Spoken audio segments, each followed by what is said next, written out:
Selamat sore kawan-kawan. Kita sore ini akan ngobrol dengan Ispedi Setiawan, salah seorang sastrawan terkemuka Indonesia. Nah, sambil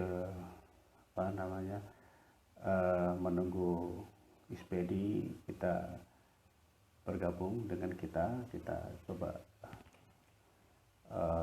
memperkenalkan sedikit, meskipun Bang Ispedi nggak perlu diperkenalkan karena dia sudah cukup dikenal lah oleh para penulis sastra itu. Ia lahir di Lampung tahun 1958 dan aktif di banyak kegiatan, tidak hanya di sastra. Dia adalah seorang jurnalis senior, sampai sekarang masih menjadi jurnalis jaringan. Ya, seorang jurnalis senior dan sampai sekarang juga masih menjadi jurnalis, dan dia aktif juga di organisasi. Nah, ini mungkin yang banyak tidak orang tahu. Nah, ini sudah bergabung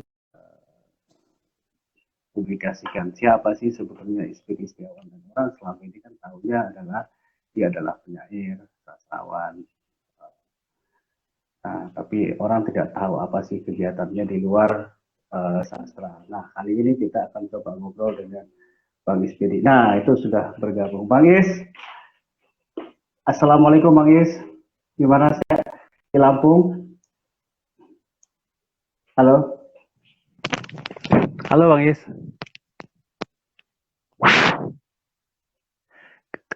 Suaranya kedengaran Bang Is?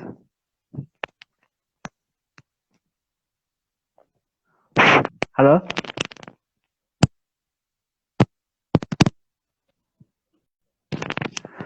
Halo. Sepertinya ini ada sedikit masalah di jaringan. Nah, kita coba apakah Bang Is bisa dengar suara kita. Halo. Halo. Ya, halo. Ya, nah, ini sudah kedengaran ini. Oh ya, sip. Masalah handsetnya rupanya. Ya, ya. Oh, headset ya? Masalah Ini bukan karena gara-gara corona kan headsetnya ya? Alhamdulillah bukan. Ya. Bang Is, ini kita langsung aja lah biar menghemat waktu. Karena, nah, teman-teman itu mengenal Abang kan sebagai paus sastra ini. Iya. Paus sastra itu dari mana asalnya itu? Begini ceritanya. Bagaimana? Ya. Ceritanya itu dari seorang HB Yasin waktu itu. HB Yasin menulis di catatan kebudayaan majalah Horizon. Dia bilang di Lampung ada paus sastra bernama Ispedi. Nah itu HB Yasin. Nah kemudian catatan kebudayaan itu disalin rekat oleh orang Jayakarta yang waktu itu redakturnya adalah Aspar Paturisi, dimuat lagi di sana. Nah dua itulah sebabnya kemudian oleh media itu dijadikan selalu Ispedi berjuluk paus sastra Lampung. Nah itu kira-kira. Jadi dia yang membaptis itu ya si HB Yasin gitu. Itu tahun berapa Bang tulisan itu? Tahun mungkin sebelum ini ya, setelah 87 atau sebelum 87 antaranya gitu. Di Horizon ada. Dan 87 itu ya. Iya. Nah, Abang juga termasuk salah satu alumni tim itu kan, alumni puisi 87 itu, puisi Indonesia 87 kan, itu. Siapa? Pada saat Bang Is kan termasuk salah satu alumni tim kan, alumni puisi 87 kan. Siapa pada waktu itu yang angkatan itu? Sebutan itu sudah ada. Siapa aja, Bang? Sudah ada. Jadi sebelum 87 saya kira itu. Oh, sebelum 87 ya, Ya, sebutan itu. Julukan itu. Ya. Nah, yang 87 itu siapa aja, Bang? Dari Lampung. Yang Saya, ah, Saiful Irbatan Paka, hmm, kemudian Iwan Nurde Jafar, hmm, hmm, kemudian Sugandi Putra, hmm, hmm, hmm. Ahmad Rik almarhum. Oh, iya, iya, Hmm. iya. Sugandi dan Ahmad Rik yang Nah, almarhum udah. iya, iya. Tetapi Dan tapi, Juhardi Basri itu kan hmm, dari Solo waktu itu kan, masih hmm, mahasiswa. hmm, Hmm. hmm, hmm, Kemudian Naim Emil Prahana itu masih pakai, baru-baru dia dari Metro, tapi hmm, gak ketahuan dari Metro dia. Hmm. hmm, hmm, Kami dari Bandar hmm. Lampung waktu itu. Oh. Nah, tapi yang masih aktif Bang Is ya, Ya Alhamdulillah. sementara ini ya. Sebelum, Oh, yang lain udah pada ini ya, sudah pada kurang aktif yang menulis ya. ya kelihatan kurang aktif ya. Paling Saiful ya sesekali ada, Saiful Irbatan Pas sekali Ya. ada. Gitu kan. Hmm, hmm, hmm.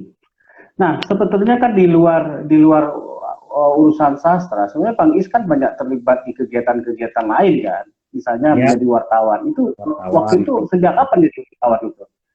Kalau wartawan saya sekira sekitar 9, saya 93 sampai 99 tuh saya sudah megang Lampung Pos ya. Tapi tahun Hmm, 89 saya sudah hmm, megang koran Salam Bandung.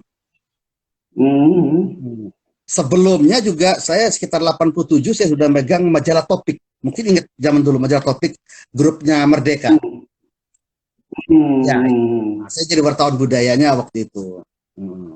Iya, itu di khusus di Lampung ya. Ya, ya untuk reporter Lampung. Ya betul ya. Kayak Salam juga untuk Nah, reporter kalau bergabung, Lampung. ya kalau bergabung dengan Lampung Pos itu sejak kapan, Bang? 93. 93. 93 sampai Oh, 99. 6 tahun. sempat menjadi editor budaya di sana. Ya, ya. Saya yang melahirkan Hmm, hmm, halaman budaya Lampung Pos waktu itu.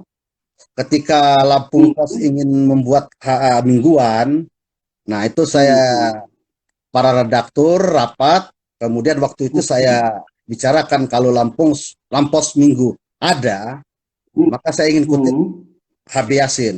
Saya bilang, saya hmm, sangat hmm, mengagumi HB Yasin. Kalau sebuah hmm, media massa tanpa ada ruang budaya, hmm, ini kata HB Yasin, hmm, barbar, hmm, kira begitu.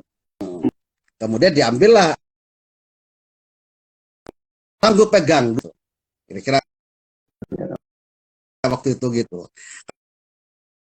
Saya akan keluar dari Lampung Pos, karena hmm, Lampung Pos 16 halaman waktu itu untuk lapas hmm, minggunya. hmm. Waktu itu apa? Ramai yang menulis di Lampung Pos itu. Hah? Sastrawan. Ya, Sastrawan ramai yang menulis di Lampung Pos. saya megang. Ya. Ya, yang menulisnya ramai, Bang. Hah? Yang menulisnya dari Lampung aja atau juga Oh ya, dari luar? umum menjadi sebuah media nasional Hmm. itu untuk halaman itu. Hmm. Mm. Hmm. Mm. Jadi Ada dari Joni Arya berbagai di daerah. waktu itu juga ngirim gitu. Hmm. Nah, eh, apa namanya, dari Lampung Pos pensiun atau apa? Atau resign, Bang? Ada masalah waktu itu, apa tuh kami Hmm. keluar karena ada persoalan ribut ya di dalam itu sama dengan perusahaan. Ada persoalan di dalam. Jadi Tapi ya setelah itu kemana, Bang? setelah itu kita pegang Trans Sumatera. Trans Sumatera. Oke. Mm-mm. Itu apa? Koran yang sudah ada. Trans Sumatera koran yang eksodus yang dari Lampung Pos itu kami sekitar 80 orang membuat Trans Sumatera. Ternyata cuma hanya hidup 2 tahun saja. Akhirnya itu koran baru ya. Ya, Trans Sumatera baru ya. Tapi memang orang-orangnya Lampung Pos gitu. Nah, setelah dari Trans Sumatera Bang kemana? Saya akhirnya banyak main pernah megang majalahnya POA, Komite Anti Korupsi, punyanya Ahmad Erwin. Kemudian pernah megang media Kupas Tuntas, kemudian ada sejumlah lagi lah, termasuk saya megang yang agak lama itu televisi, Lampung TV. Kalau sekarang iNews TV, sekarang iPTV di bawah punyanya RCTI di orang gitu kan. Tapi saya megang jadi produser, produser ensiklopedia Lampung. Nah, nggak kagok Bang dari cetak ke TV itu? Ya? Nggak kagok dari cetak ke TV? Enggak. Alhamdulillah enggak. Ya orang-orang kayak kita saya kira orang-orang yang enggak masuk dalam suatu apa ya akademisi, jadi sehingga kita bisa menyesuaikan aja. Oh maunya kayak mana sih ini? Udah kita tinggal menyesuaikan saja gitu. Selama menjadi jurnalis itu paling menikmati ketika di mana? Saya paling menikmati saya di Lampung TV waktu itu. Karena itu Lampung TV justru ya. Iya, Lampung TV itu waktu itu karena memang saya produsernya. Itu saya memasuki seluruh provinsi Lampung itu dari ujung Lampung sampai ke ujung Lampung yang mendekati Bengkulu misalnya begitu. Nah ini nah kemudian tentang sejarah kenapa sih bernamain misalnya Lemong di Lampung Barat sekarang jadi pesisir barat mendekati Bengkulu. Oh Lemong tuh karena gini. Nah hasil dari sini ternyata itu bisa saya buat jadi sebuah cerpen yang itu masuk dalam panggung itu sejumlah itu. Misalnya Minak Trio Deso yang ada di Lampung Utara itu tokoh yang ada di Lampung Utara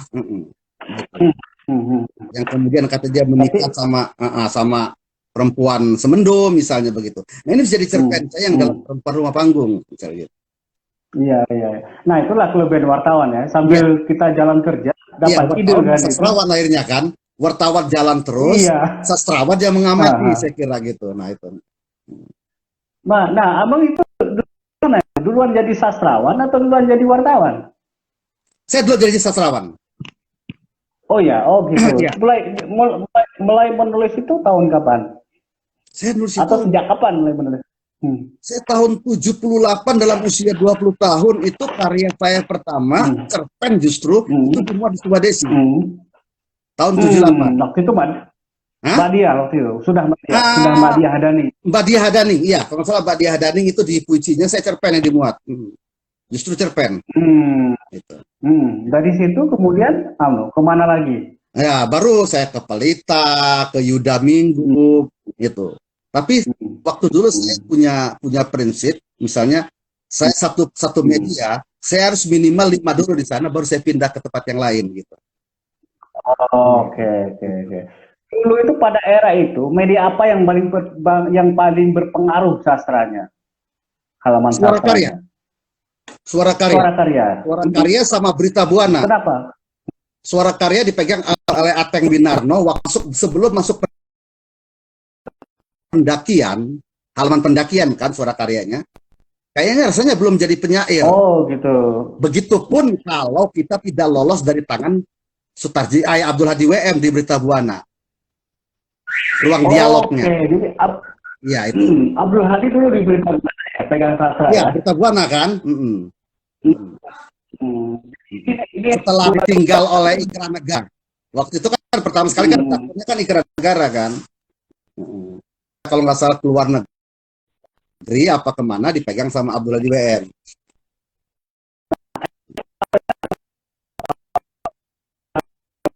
Agak ini ya, agak apa? Sinyal ya. Agak sinyal ya. Iya. Nggak putus-putus Bang ya? Iya, agak putus-putus ya. Saya juga nggak tahu handset saya juga kenapa gitu. Nah, di sini jelas. Sampai kapan Bang? Abdul Hadi itu megang Berita Buana itu?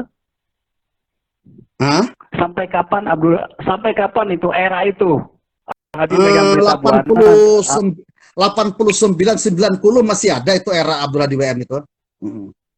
Karena mayoritas yang masuk ke puisi Indonesia 87 itu adalah alumni dialog berita buananya Abdul WM waktu itu. Oh iya. Berarti memang sangat berpengaruh lah ya itu ya. Sangat berpengaruh. Media sangat berpengaruh ya saya kira ya. Sangat berpengaruh. Kalau sekarang kan enggak, kecenderungan kita kan para penyair kan memburu antologi, event-event gitu kan. Kalau dulu kalau nggak dimodifikasi itu kayaknya udah bagaimana, udahlah kayaknya jangan dulu lah mengaku penyair, sastrawan begitu kan, atau Kompas. Kompas waktu itu ada rubrik puisi. 87 belum ada. Belum kan? Belum ada. Itu kan eranya Bang Tarji. Eranya si Tarji baru ada. 87 itu ada Merdeka ya, Berita Buana. Itu kuat Merdeka juga Minggu Merdeka itu kuat. Berita Buana. Kemudian Pelita ada HS Jurtatap kan. Iya, kuat juga itu. Pernah kira HS Jurtatap misalnya gitu kan. Atau si Parkes apa tuh? Di Pelita itu kan misalnya gitu kan. Kemudian apa tuh Suara Karya Ateng Winarno misalnya gitu kan. Ada ini kalau media Indonesia mah itu. Kemudian baru kita dulu media ada prioritas kan dipegang oleh Ari F Batubara misalnya gitu kan. Oh Bang Ari pernah pegang halaman sastra prioritas ya sebelum media Indonesia. Ya artinya memang dulu ketergantungan kita buat koran tinggi sekali kan. Iya, saya kira begitu. Perjuangannya sebenarnya sih. Bagaimana perjuangan menembus media ini, Bang? Ketika itu dulu, ini penting juga buat didengar oleh teman-teman yang baru menulis. Bagaimana orang? Saya punya disiplin waktu itu, Mustafa. Saya punya disiplin. Saya harus menulis setelah saya sholat Isya. Saya harus menulis sampai jam berapapun. Kemudian setelah sholat subuh, saya nulis lagi. Gitu. Nah, kemudian saya harus jadi manajemen juga karena hidup saya juga setelah saya keluar dari Lampung Pos itu 99, nah itu kan 2005-an lah saya baru produktif, sangat-sangat produktif sekali kan. Nah saya punya ada semacam menit, kalau hari ini saya 3 media saja tidak ada yang muat di mingguan ini, pada bulan ini, atau bulan berikutnya saya nggak boleh berpikir soal uang gitu kan. Kan artinya kan, jadi memanage diri sendiri karena yang menggaji diri saya ya diri saya begitu kan. Gitu. Tapi artinya memang sempat ya hidup pure dari menulis ya. Alhamdulillah bisa. Ya artinya walaupun saya pernah di koran segala macam itu kan karena memang puisi ya pada akhirnya kan, saya tidak pernah melamar ke media. Lampung Pos pun saya tidak melampar, artinya tidak menyerahkan lamaran, tidak menyerahkan ijazah, tiba-tiba saya diminta untuk redaktur. Nah, berarti bukan ijazah saya, tapi saya sebagai sastrawannya gitu. Termasuk di Lampung Pos, di Lampung TV begitu. Nah, masa-masa sulit apa nih kayak gitu? Kira-kira masa sulit karena ini setelah misalnya dan tutup itu kan. Nah, abang kalau nggak salah waktu itu sempat cerita pernah menjadi penulis itu. Apakah ada masa-masa sulit ketika itu? Nah, ada. Saya kira saya pernah saya ini waktu diwawancara sama Mustafa untuk koran Tempo kan waktu itu, yang soal dibilang sama Sriti.com jadi seperti Peter Pan gitu kan istilahnya kan. Nah, ada ketika saya sulit menulis puisi, maka saya harus menulis cerpen. Ketika saya kesulitan menulis cerpen, tentu saya harus balik lagi kepada puisi atau saya bikin esai itu.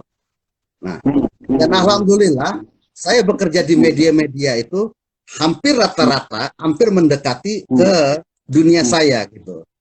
Lampung Pos jadi redaktur budaya misalnya. Di Lampung TV ensiklopedia bagaimana saya bernarasi. Sedikit agak mendekati National Geographic kalau yang di Lampung TV itu. Nah, itu. Iya. Nah, jadi ke sana saya. Jadi nggak ada kesulitan terlalu ini enggak juga begitu.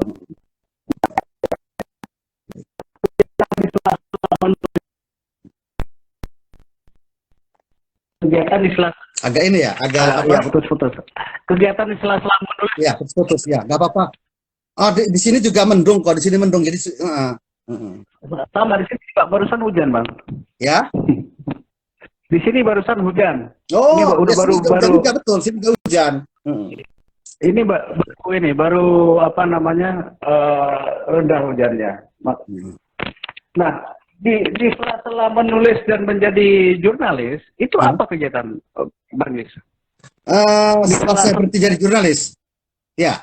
Di sela-sela menulis, di antara menulis dan jadi jurnalis, apa kegiatan Bang Yus? Ya, beberapa saya masuk organisasi ya. Saya di Pemuda Muhammadiyah pernah, kemudian di PW Muhammadiyah pernah, kemudian saya di komunitas Gedung Meneng juga iya gitu kan. Lalu Gedung Meneng itu apa Bang? Itu sebuah komunitas para wartawan, para seniman, kemudian para politisi itu ada di sana gitu. Kita pernah ngundang Pak Sarumpait begitu kan.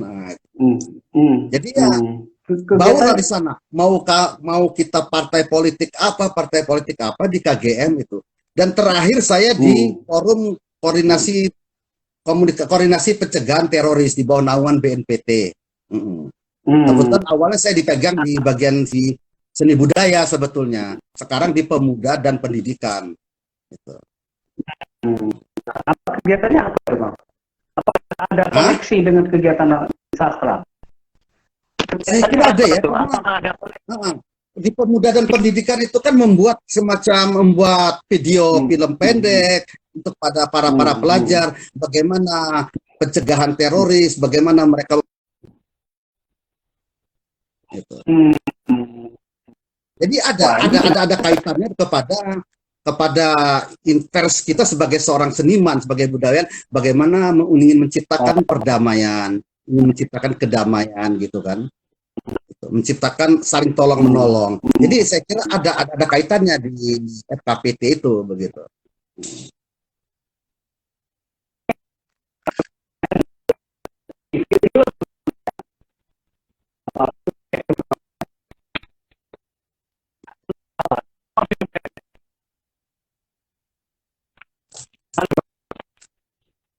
Halo, agak ini ya, agak berat ya.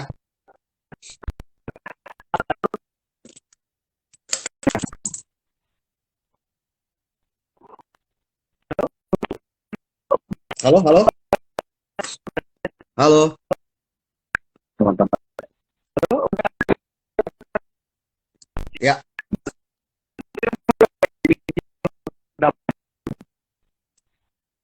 Oh, itu ya.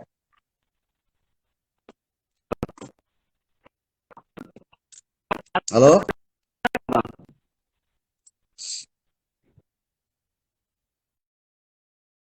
Halo, dengar suara?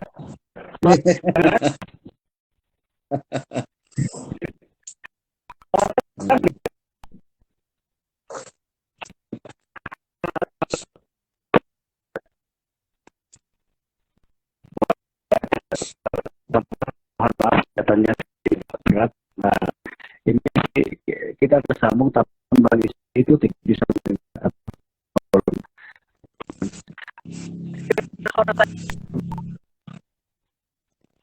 Halo.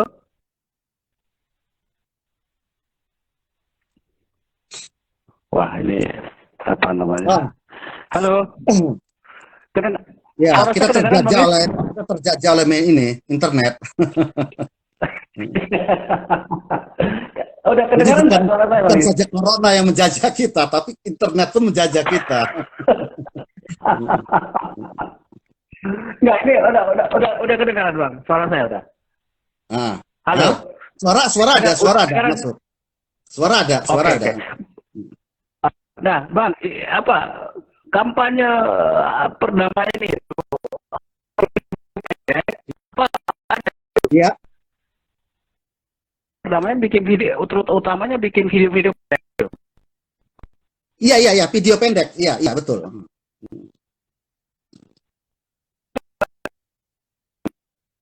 Ya. Apa pembuatan video itu? Iya, betul. Ya, melibatkan siapa aja, Bang? Hah? Pembuatan video melibatkan siapa aja? Pembuatan video itu masih siswa, mahasiswa, siapa? Itu ada semacam lomba ya, ada semacam lomba. Itu untuk para pelajar SMA, apa begitu kan? Kemudian video-video itu kita kirim ke pusat, ke BNPT. Nah, di BNPT itulah para sinema-sinema itu yang menilai gitu. Ya, sekitar 5 menit atau 7 menit gitu itunya. Durasinya. Jadi mungkin pakai HP saja bisa begitu kan. Sampai sekarang masih aktif yang di itu ya, di apa kampanye. Sampai sekarang masih aktif ya. Masih. Tahun ini juga masih lomba video itu untuk bidang saya. Cuman persoalannya saja sekarang kan sedang pandemi ini ya, jadi banyak kegiatan yang tertunda akhirnya begitu. Tapi saya kira kalau lomba video, saya kira mereka nggak jadi masalah karena mereka langsung kirim ke Jakarta begitu kan. Nah, terus apa ada pelatihan dari situ? Ada untuk pemuda pelatihan kepada pelajar atau guru tentang bagaimana pencegahan teroris, bagaimana kesadaran untuk memahami terorisme gitu misalnya gitu kan. Jadi benar-benar hanya pencegahan. Iya. Jadi Pak Is ikut turun ke anak-anak muda itu untuk iya. Itu ya. Biasanya kita undang anak-anak muda sekitar 200 sampai 250 muda dan komunikan itulah pencerahan tentang bahayanya teroris, bagaimana itu teroris itu di bidang pemuda. Lagi dibilang misalnya ibu dan anak itu bagaimana tentang kepada ibu gitu. Masing-masing ada bidang agama gitu. Oke. Itu ada bisa masuk sastra bisa masuk nggak ke sana kira-kira itu? Apa tuh? Sastra bisa nggak menjadi medium untuk kampanye perdamaian? Oh bisa. BNPT kan pernah menerbitkan antologi puisi juga tentang pencegahan teroris. Waktu itu kalau nggak salah yang editornya, kuratornya itu ada Imran, kemudian Fikar Weeda, Eka Budianta, itu. Artinya ada kampanye pencegahan teroris lewat karya sastra gitu kan. Tapi di Lampung ada Bang, Lampung belum, Lampung nggak ada karena FKPT itu seluruh provinsi ada 32 provinsi itu kita hanya menjalankan program-program yang ada di Jakarta begitu. Jadi kita bukan yang mengusulkan program saya mau ini gitu, bukan gitu. Programnya adalah video pendek pada anak SMA, ya udah kita ini. Kalau saya usul bagaimana misalnya lomba 41 bait puisi bagaimana pencegahan teroris. Yang menangnya kita buat misalnya di tas, kita bagikan kepada di pasar-pasar misalnya gitu kan. Nah itu. Nah, terus di luar itu masih aktif di mana lagi, Bang? Saya ya di beberapa media online aja ya, itu membantu kawan, bantu ini gitu. Selebihnya nggak ada. Tapi itu benar-benar totalnya ngebantu, nggak ada itu istilahnya seleri apapun gitu kan. Tapi saya percaya gitu, apa yang kita bantu kan kecenderungan itu pasti Tuhan akan memberikan hal yang lain gitu kan. Gitu. Bukannya Abang ikut mendirikan, ada media itu yang ikut mendirikan kan? Kayak ini Lampung saya ikut mendirikan gitu kan. Kemudian Ciwari itu saya ikut mendirikan ya. Selebihnya enggak. Tapi kalau kita ngebantu rilis atau begitu ya press kelar lah kira-kira mereka begitu kan. Nah, kalau untuk dunia sastra sendiri, Abang kan juga ikut mendorong anak-anak muda tumbuh ya. Itu apa aja kegiatannya, Bang?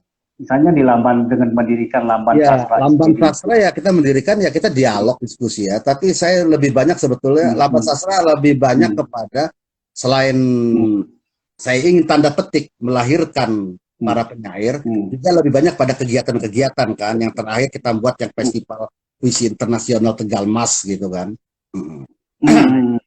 Tapi tanda bahwasannya saya ikut membangun, melahirkan kepenjairan ini, saya kira dari zamannya dulu UKMBS dulu kan sering kali mengadakan apa misalnya workshop UKMBS Unila itu workshop. Ya saya jadi narasumbernya begitu.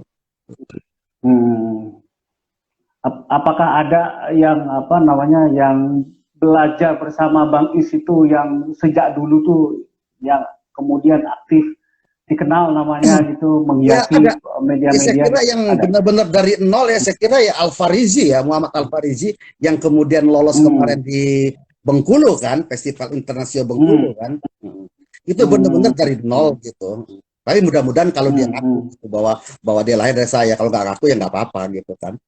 Kadang-kadang kan kita menanam, kadang-kadang kan kita menanam pohon itu kan bisa saja itu pohon mengaku bukan kita yang menanam kan, tapi alam yang menanam atau tetangga yang mengambil. Iya. Terus di Lamban Isbedi gimana awal membuat komunitas itu?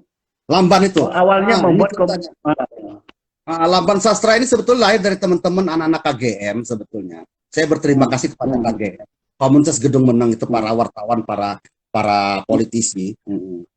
Mereka mengatakan hanya begini, mereka waktu itu menghebohkannya. Taufik Ismail dengan benteng tiraninya bisa punya rumah Taufik Ismail rumah puisi Taufik Ismail di Bukit Tinggi, misalnya gitu kan. Kemudian ada PDA SHB Yasin, kata dia bilang. Masa SBD nggak punya di Lampung, katanya, yang sudah melahirkan buku lebih dari 20 buku. Dan saya kira kata mereka ya, kesenimanan di Lampung ini udah berpuluh-puluh tahun. Mestinya harus ada Museum Sastra SBD atau apa namanya gitu. Nah, mereka lah yang sebetulnya yang menghebohkan ke media-media yang kemudian menjadi Lamban Sastra. Nah, rupanya waktu itu ditangkap oleh Bahtiar Basri yang saat itu wakil gubernur Lampung. Oh ya perlu, kata dia bilangin. SBD harus begitu, karena usia begini-gini. Dia perlu padepokan. Cari rumah, kata beliau. Biar saya yang membiayai untuk penyewaan kontraknya setahun. Nah itu setahun kata dia. Diharapkan tahun berikutnya itu pemerintah yang bertanggung jawab, entah memberikan bangunan, gitu, atau rumah atau apa begitu. Itu. Nah tahun berapa itu Bang mulai berdirinya? Tahun 2000. Nanti 2015, 2016 antaranya. 2000 ya. Nah, apa aja kegiatan yang di sana itu? Ya kita bikin ada banyak. Kalau di Lamban Sastra yang pertama kita ngundang para siswa datang ke sana beramai-ramai. Mereka jadi istilahnya daripada study tournya misalnya ke pantai, mereka datang dulu lah ke Lamban Sastra, ngobrol dulu dengan para sastrawan di sini, begitu kan. Bisa melihat buku di situ. Nah, barulah mereka pergi kemana begitu. Biasanya dari daerah. Gitu. Kemudian kita membuat acara, misalnya yang selama ini kita terlalu a priori kepada anggota dewan atau pejabat bahwa mereka tidak suka dengan sastra atau puisi. Kita buat acaranya itu. Politisi baca puisi misalnya. Ternyata ya politisi juga sama kok dengan kita, mereka juga punya hati nurani, mereka juga baca puisi, begitu kan? Iya betul. Ternyata mereka mau begitu, puisi yang keren, politik apapun mereka mau membacanya. Puisi Sutarji Air Mata itu dibacain oleh mereka begitu. Nah, itu. Jadi ini Lamban Sastra salah satunya bisa mendekatkan politisi ke sastra ya. Bahkan saya juga punya niat nantinya, saya pengen bikin misalnya para pejabat sekelas bupati, wali kota, atau sampai ke wakil bupati, ayo lo baca puisi mereka begitu. Kira-kira. Tapi belum terwujud ya? Iya, itu belum. Yang selama ini kita juga, mereka juga biar ya persoalan nanti mereka mau, oh iya ya ternyata sastra penting, oh ternyata kesenian penting. Ya untuk kedepannya mereka misalnya APBD masing-masing ke daerah lah, bukan ke Lamban Sastra lah begitu istilahnya kan. Itu. Hmm. Yang sekarang kecenderungan Nah, pejabat sampai Dewan Kesenian aja pun itu tak pernah dicawil-cawil, baik dari tingkat gubernur apalagi tingkat bupati atau wali kota begitu. iya, iya. Nah, abang masih aktif di Dewan Kesenian Lampung? Tidak. Sejak 6 tahun silam Hmm. saya sudah tidak megang lagi Dewan Kesenian, dan di benak saya juga Hmm. sudah tidak ada lagi gitu. Tapi kawan-kawan beberapa masih ada di sana gitu. Oke, oke. Nah, terus apa namanya, abang juga termasuk paling keras apa namanya menyuarakan keperihan seniman di tengah corona itu, sampai kemudian mengirimkan surat terbuka kepada gubernur. Itu gimana ceritanya? Begini, saya kira kalau soal keras, saya kira Hmm. dari zaman dulu saya sudah lakukan, Mustafa, ketika Dewan Kesenian Lampung itu di masa awal-awal 0 rupiah itu, Hmm. saya Hmm. sudah sampai Hmm. duduk-duduk di mejanya DPRD Provinsi Lampung. Hmm. Itu saksi hidup Hmm. Ayah Hmm. Saroso Hmm. tahu itu. Ayah Saroso, Hmm. Ahmaduddin Erwin. Nah, dari 0 rupiah Hmm. yang kemudian mendapatkan akhirnya dapat anggaran itu. Hmm. Kemudian masuk kepada politik. Ketika gubernur waktu itu pengen nyalon gubernur, Hmm. kemudian ketua Hmm. Dewan Kesenian pun juga mau nyalon gubernur, terjadilah Hmm. politik, sempat ditahan uangnya. Saya lagi datangnya ke Hmm. DPR. Sampai Hmm. sekarang, Hmm. Hmm. tiba-tiba saya mendapatkan kabar Hmm. Ketua Dewan Kesenian Lampung Timur. Nah ini saya tertarik Hmm. ya, Dewan Kesenian Lampung Timur punya ada semacam Hmm. respek, punya empati kepada seniman-seniman yang Hmm. ada di sekitar dia, yang hidup Hmm. prihatin selama pandemi Hmm. COVID ini. Itu. Hmm. Dia buatlah semacam Hmm. surat terbuka juga kepada gubernur, Hmm. tapi di grup WA, gitu kan. Hmm. Nah, Hmm. akhirnya saya yang justru yang mendorong atau yang istilahnya mengkompori beberapa teman, karena grup WA itu grup para wartawan juga, politis juga. Ayo ini layak, saya bilang. Hmm. Muat dong di media, saya bilang itu. Media online segala macam, saya bilang. Nah, ketika Hmm. dimuat, baru saya sahut, Hmm. begitu kan. Hmm. Ya, saya Ini sahut. bukan Ah, Dewan ah, Kesenian Lampung, tapi Lampung Timur. Lampung Timur. Nah ini. Ini Hmm. yang menarik Hmm. sebetulnya. Empat mereka lebih kecil ternyata dibanding yang ada di provinsi, begitu. Hmm. Ah, Enggak, Kak. Saya Mungkin kira mereka kalau karena bagi saya menghadapi. ya Mus ya, bagi untuk kelas saya kira insya Allah lah soal Hmm. pandemi ini nggak terlalu membuat kita misalnya, Hmm. dapur saya Hmm. lagi berasap. Tapi bagaimana mereka yang punya semacam seniman tradisional, begitu, ya, seniman-seniman Hmm. panggung, ini yang butuh Hmm. dia manggung baru dia dapat apa tuh penghargaan atau uang atau apa begitu. Nah, ini yang sebetulnya harus Hmm. diperjuangkan begitu. Nah, saya melihat sampai pada Hmm. bulan Mei yang saya bikin surat itu, tak satu pun Hmm. kalimat kata-kata dari Hmm. gubernur ataupun dari yang di bawahnya, misalnya dinas pendidikan, dinas pariwisata, Hmm. apalagi Hmm. dewan kesenian Hmm. misalnya, yang berpikir, nih Hmm. bagaimana nih seniman kita harus bantu ini misalnya begitu. Nggak Hmm. ada sama sekali. Artinya tidak ada apakah Hmm. gubernur Lampung itu yang memang tidak Hmm. memperhatikan ini, atau Hmm. kawan-kawan di bawahnya yang tidak. Ini loh Pak, nasib para seniman kita begini loh di Lampung. Ya bisa saja Hmm. sibuknya gubernur kan dengan banyak pekerjaan, bukan hanya ngurus seniman Hmm. aja misalnya gitu. Iya, iya betul. Hmm. Akhirnya Nah, abang ketika kan, itu beberapa media akhirnya minta tolong buat lagi dong hmm. tulisan lagi yang agak Hmm. lain, kata dia bilang soal itu, tapi tetap ada surat gubernur kepada gubernur. Ya udah Hmm. saya buat lagi Hmm. gitu. Jadi sekarang apa yang surat terakhir itu dari Bagis ya, Iya betul ya. bukan dari temennya Lampung Timur itu ya? Ya, memang awalnya dia atau tiba-tiba dimasuk di WA, akhirnya saya yang ngompori Hmm. supaya ini dimuat ini, tentu saya akan masuk dong begitu. Kalau cuma di grup Iya, aja iya, iya. apa gunanya gitu. Iya, iya. Nah, sekarang sudah ada respon. Sudah ada respon. Alhamdulillah belum. Alhamdulillah belum. ini persoalannya ya orang-orang yang dekat dengan atasnya itu yang nggak mau. Ya atas mah ya di atas lah, tinggal kita di bawah sih maunya nyawil gitu kan. Ini loh gitu Nah, itu kan. kan yang birokrasi sebagian itu kan teman-teman Bang Is itu, tinggal telepon Iya, aja. mestinya begitu, tapi apakah mereka juga nggak sampai ke tangan ke sana, atau mereka berpikir sendiri gitu kan? Yang penting nasib gue selesai loh. Nah itu kan. Ya tapi juga kan pemimpinnya juga Bang Is juga Kalau saya baik. alhamdulillah saya nggak dekat dengan pejabat yang sekarang. Kalau pejabat yang lalu, gitu. khususnya wakil gubernur, saya dekat gitu kan. Dekat sebagai kekeluargaan ya, persahabatan, bukan karena jabatan gitu. Iya. Nah, tapi gimana sih kondisi seniman yang di daerah itu menurut cerita dari teman Lampung Timur itu? Oh iya, sangat prihatin. Ada makan gitu. Iya, sangat prihatin mereka kalau yang di menurut Lampung Timur.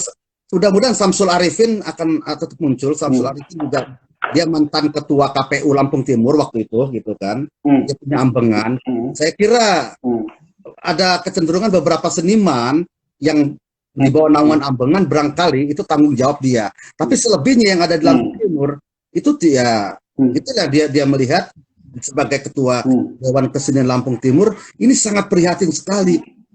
Masuk ke bupati barangkali dia nggak kena, udah dilempar aja ke gubernur. Padahal sebetulnya ya ke bupati itu masing-masing bupati kan. Gitu. Iya. Sudah ada respon belum di sana? Kak, menurut beliau sampai berapa malam kemarin belum ada respon begitu. Maka pada akhirnya saya pikir apakah seniman yang harus masuk ke melakukan turun ke jalan, saya kira ketika pandemi ini terjadi, atau bikin surat bersama-sama, surat bersama-sama, bukan lagi surat tapi langsung kepada gubernur, bupati, wali kota itu melakukan. Ya sana ada BLT, ada segala macam kan anggaran-anggaran itu. Gitu. Iya. Kalau Bang Is sendiri terdampak nggak dengan pandemi ini? Seberapa besar dampaknya buat Bang Is? Kalau ada, jelas ada. Tapi kalau soal besar, saya kira enggak. Saya ada beberapa kegiatan, 3 kegiatan saya yang terdampak hilang gitu ya. Misalnya saya ada pariwisata ekraf gitu kan, membuat buku. Kemudian jadi workshop di SMA. Kemudian jadi juri di Mesuji. Ada beberapa yang lain. Itu batal semua. Artinya terdampak gitu jelas. Tapi untuk hidup, ya alhamdulillah enggak lah. Saya sebagai pengarang saya harus menulis apa begitu. Yang hari ini misalnya di Muara Merdeka begitu kan. Nah, kegiatan Bang Is selama COVID ini apa aja nih? Saya lihat itu rileks sekali tuh, main-main ke sawah, baca puisi. Baca puisi. Tapi yang jelas saya selalu bahwa kesenimanan saya, sastrawan saya itu adalah profesi, Mus. Kalau profesi berarti harus menghasilkan kan, iya kan? Kalau jadi profesional kamu adalah profesi. Nah, ketika saya ditawarkan oleh Denny J.A. misalnya menulis puisi pandemi COVID ini, saya dibayar, tentu saya ambil begitu. Terlepas ada yang membuli apa-apa. Kemudian saya suruh nulis lagi cerpen, dia dibayar, saya ambil lagi. Nah itu, terlepas siapapun yang kontra kepada saya, itu persoalan lain bagi saya. Bagi saya adalah profesional. Siapa ketika saya kelaparan, anak istri saya kelaparan, adakah yang lain membantu saya, seniman-seniman yang lain itu? Belum tentu, no. Gubernur Lampung saja sekarang, jangan-jangan kalau saya mati pun, jangan-jangan belum tentu dia akan berziarah ke saya. Kira-kira ini harus kita camkan sebetulnya. Harus kita camkan, harus kita ingat. Bahkan kalau jangan kawan akrab kita yang kita lahirkan menjadi sastrawan, ketika saya sakit, ketika saya mati, belum tentu mereka akan membesuk saya. Nah, ketika saya sebagai profesional, seorang Denny J.A. membayar saya, kenapa enggak saya ambil begitu? Anak istri saya harus hidup. Nah itu, apalagi sekarang pandemi, puasa, menjelang Lebaran. 3 rambu-rambu, 3 portal yang harus kita tuliskan. Kira-kira gitu. Meskipun ada juga yang kita harus lillahi ta'ala. Misalnya nanti malam saya tampil, kemudian sama Info Sastra saya tampil, ya kan? Itu benar-benar saya ini. Nah, kemudian tapi saya ada lagi misalnya dari Arcana Foundation. Ya alhamdulillah ada begitu kan. Nah inilah artinya ada itu timbal balik itu ada yang kita profesional sebagai profesi, ada juga yang kita memang sumbangsi gitu kita gitu. Betul. Kalau kan enak di koran Tempo yang setiap bulan pasti ada gaji. Nah kalau saya kalau nggak begitu kan, tapi kan dengan Tempo juga kan profesional juga kan profesi kan sebagai wartawan. Kira-kira gitu. Iya, nah di masa pandemi ini semua perusahaan sulit kan. Tidak hanya semua sektor sulit. Makanya kita paham betul ketika misalnya teman-teman di daerah itu mengalami kesulitan, keperihan itu ya kita paham betul, iya kan? Jadi, nah mungkin orang-orang seperti Bang Is atau yang lain-lain itu yang punya jaringan itu bisa membantu mereka minimal mengadvokasi gitu kan? Iya. Ya, supaya didengar gitu kan? Nah, semoga ini juga adalah yang mendengar kita ini dan mungkin siapa tahu nanti ikut membantu seniman-seniman minimal di sekitar kita lah. Iya. Yang membantu di sekitar kita. Iya. Mereka bisa. Iya, siapa lagi sebetulnya yang akan membangkitkan seniman kalau enggak seniman itu sendiri. Udah deh, kita nggak terlalu berharap banyak lah pada negara. Kecenderungan kan negara kan ketika kebudayaan ada maka negara tidak hadir gitu kan. Tapi ketika teroris ada maka negara hadir misalnya gitu kan. Nah ini akhirnya siapa? Seniman lah. Saya bilang sekarang misalnya yang kita sekarang kita innalillahi wa inna kepada si turut berduka cita kepada Agustina Tamrin yang meninggal begitu kan. Itu kan perlu kita ini kan gitu kan. Nah, itu. Ya Bang, ini kelihatan sudah sampai waktunya di Jakarta ini sudah menjelang ini ya. Azan berbuka. Mungkin Pak Is ada sesuatu terakhir yang kita sampaikan gitu? Ya, saya kira pesan saya itu pada negara perlu hadir lah ketika pandemi ini, hadir tidak saja kepada yang lain, itu semua seniman juga perlu juga ini. Tanpa seniman, ya saya kira juga enggak ini. Bagaimanapun peran seni, peran sastra itu sangat penting kepada negara dimanapun. Nah, saya kira itu saatnya negara punya hutang kepada para seniman. Saya kira itu. Terima kasih. Semoga ini ada teman-teman kita atau pendengar yang memang berada di birokrasi bisa ikut mendengar dan menyalurkan aspirasi ini. Ya, terima kasih. Ya, baik, terima kasih banyak. Ya, terima kasih. Obrolannya. Ya. Selamat berbuka puasa. Assalamualaikum. Salam.